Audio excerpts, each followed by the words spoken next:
it going, comic book fans and readers and just fans in general that might have stumbled across this channel? I'm just sharing another comic from my collection.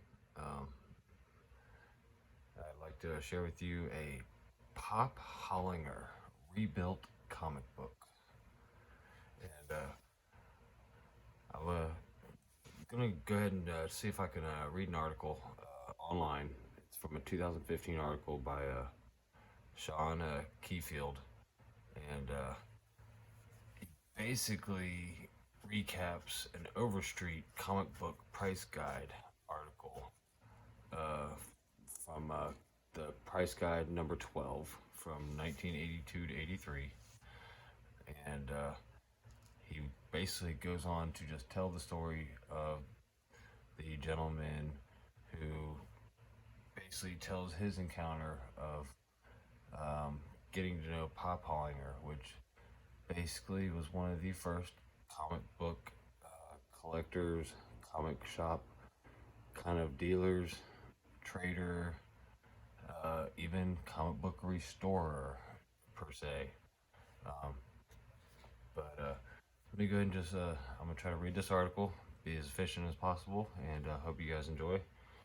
And hope you guys can look at this magazine here as eye candy, or should I say this comic. And let's see if I can do a little bit of justice. Although most comic fans think of comic shop retailing as a relatively recent development from perhaps the 1960s and 70s, Pop Hollinger was a fan of comics, reselling going back as far as 1939. As a quick sense of perspective, that's the year Batman debuted. And this person was going to write a short bio, but they prompted to refer to the Overstreet price guide. And here is that article. And it reads as such. While browsing through a dealer's Golden Age comic books or looking at a friend's collection, have you ever come across the 1940s or 50s comics from the 40s or 50s with brown paper tape on the spine and inside edge of the covers restapled and possibly even trimmed, wondering why or who did this? This is the story of a man responsible named Pop Hollinger. Pop received 2 degrees from World War I, earning 4 patents from the U.S. government, and started an old comic book shop in the late 1930s. And it goes on to tell his life story. And he basically born in the Old West in Chapman, Kansas, 1886. He was 6 years old when the Dalton gang was butchered in Coffeyville, Kansas. During the last bank robbery attempt, he was 10 when Henry Ford's first cars rolled off the Detroit assembly line. He was 17 when the Wright brothers flew at Kitty Hawk. And as most kids, after school, many of his classmates returned to the family farm, but not Pop. He left his parents' farm and bought two newfangled gadgets that had just popped on the scene. One was a Harley Davidson motorcycle, and the other was a photography camera. He biked around the Midwest earning money for gas and food, selling photos he took of local people and communities. He lived the vagabond life for a while. He then proceeded to go back to school. He graduated in 1912, he graduated with a degree in liberal arts. While completing his master's, he taught high school woodworking and shop.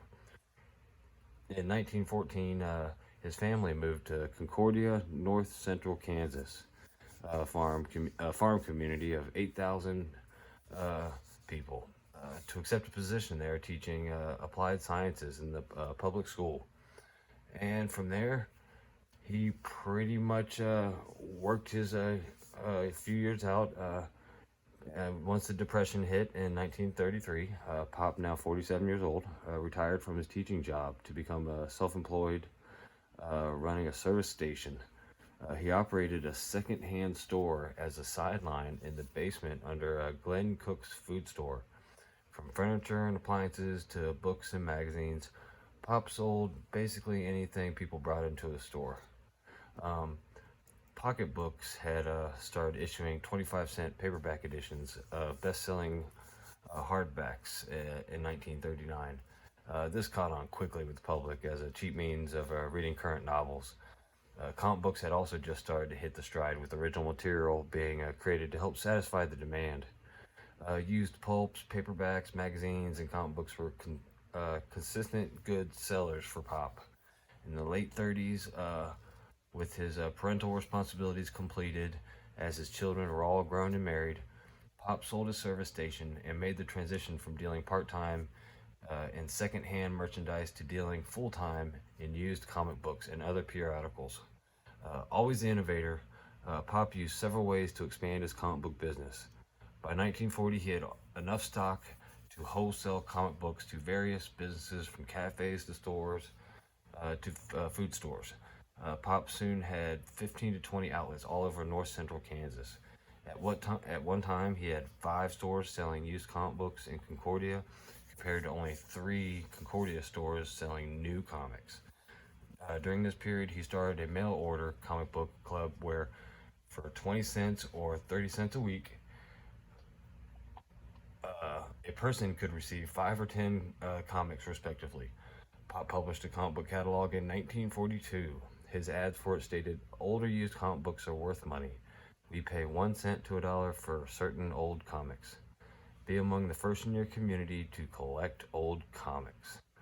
In this same ad, Pop claimed to carry a large assortment of every comic book published.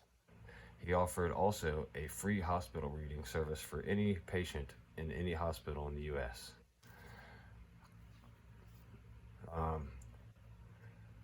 He went on to run a good little business outside of North Carolina. At the time, Pop made another decision. First issues and excess stock would be stashed away for the future. Remembering this was 1942, one's imagination can do justice to the quality and quantity of the comics Pop had.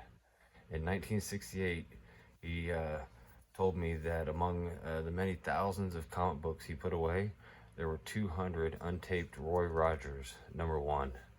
This was an exception, however, as Pop usually put back just 3 or 4 of every first issue. Why Pop felt comic books would be collectible in the future can only be guessed. Children came in requesting back issues of their favorite comics. Most people treated comic books like newspapers and magazines. They threw them away. His ads generated interest in back issue comic books from several adult collectors across the country.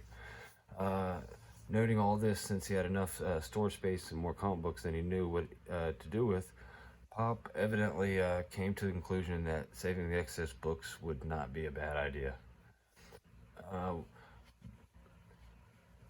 see here. And the article goes on to then proceed to jump forward.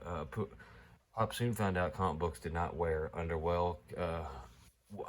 well under constant buying, selling, and trading. Also, insects loved to munch on pulp paper in damp basements. So an elaborate system was devised for taking the staples out, treating the comic books with chemicals to keep insects at bay, applying brown paper tape to the spine and inside the edges of the covers, restapling the comic book, and finally pressing it flat using a press of his own design that exerted several hundred pounds of pressure. Pop treated several dozen comics at a time, the whole process taking 4 to 5 days. He referred to these as rebuilt comics. After his wife Marie died in '46, he basically slept, ate, and lived in a store, much to the jargon of his children. He partitioned off a section and installed a bed and a hot plate, and basically lived a bachelor's life in his comic shop. So from there, Pop stored his excess comic books in boxes stacked from floor to ceiling. The comics from the early '40s were generally in the lower boxes, with the later issues in the upper ones. In 1951, though, tragedy hit, and it hit hard.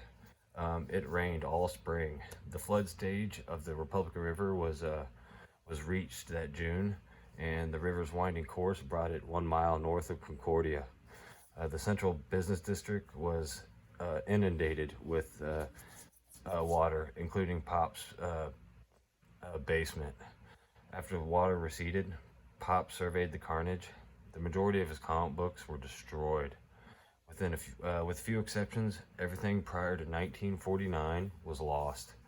Pop hauled several truckloads of ruined comics to his son-in-law's farm and dumped them in a landfill. Those comic books from the early 40s, including the 200 Roy Rogers #1s, were gone forever. Undaunted, Pop, now 64, rebuilt his business and was able to continue servicing most of his wholesale accounts. His businesses, however, never fully recovered from its pre-flood days. And from there, basically goes to tell the story of him striding on, running his comic shop for a little bit longer, and basically semi-retiring and then fully retiring. But it is a great story of just one of the first comic collectors, comic shop owner, dealers, kind of, per se. And I just felt it very necessary to share that. And this is one of those books. And obviously it must have came to him after the fact, from the flood, because obviously this book here dated 42. If this was one that was in that flood, it wouldn't have survived. So he must have just rebuilt this for somebody just a few years after. But it's got his stamp, as you can see. Had to rotate the lamp here, get a little bit more proper lighting. But as you can see, we have the property of Hollinger's Concordia, the brown paper trim on the front and the back, where the spine has been rebuilt, front and back. There seems to be writing on this one. Whether or not this was after the fact, anybody's guess. Basically, in one of my comic groups, someone suggested maybe it was somebody just working on their spelling. The only thing that really has any meaning or any actual reason to it would be July 16. The rest just seems to be a particular combination of letters. So if anybody has any information on that, you can pause this, do your research, put a comment below. I appreciate you. But as you can see, the back was rebuilt, and also it was trimmed.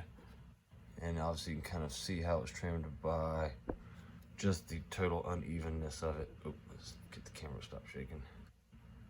As you can see here, see the slight little niche there. It's actually just slightly larger. And plus the book itself has got a particular roughness to it. Now this was graded, but I cracked it out of its sleeve. It was a apparent, it was a restored grade, apparent 1.5.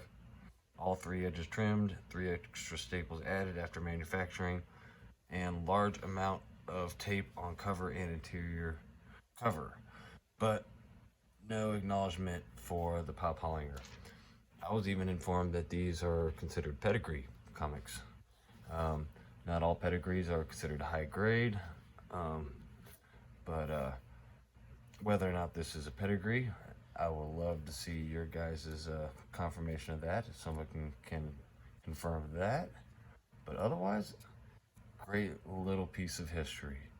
So if you're a comic collector, Golden Age especially, and you're out and about, and you notice any of these books with this brown paper trim, scarf you one up for yourself. You'll now be the caretaker of a little piece of history. And Pop Hollinger heart would be warmed by you, carrying on a little piece of the tradition. They say comics gonna go digital, it'll always stay physical, just like regular books. There will always be physical books, even though we're gonna go digital. We go digital with the current modern technology. As they say in the meme, why not both? So he's a little piece of history, so I recommend anybody you see him, scarf him up. Make Pop happy. So I hope you all enjoyed this video. Give it a like, give it a subscribe if you do. Try to post something as often as possible. With COVID, everything's a little spotty. And as you can see, I primarily like Captain Marvel, but hey, I like to share anything and everything I pick up in my collection. As they say, when it comes to collecting, there's only one rule: collect what you love. That's it. All y'all have a good day. Lone Wolf and Comics out.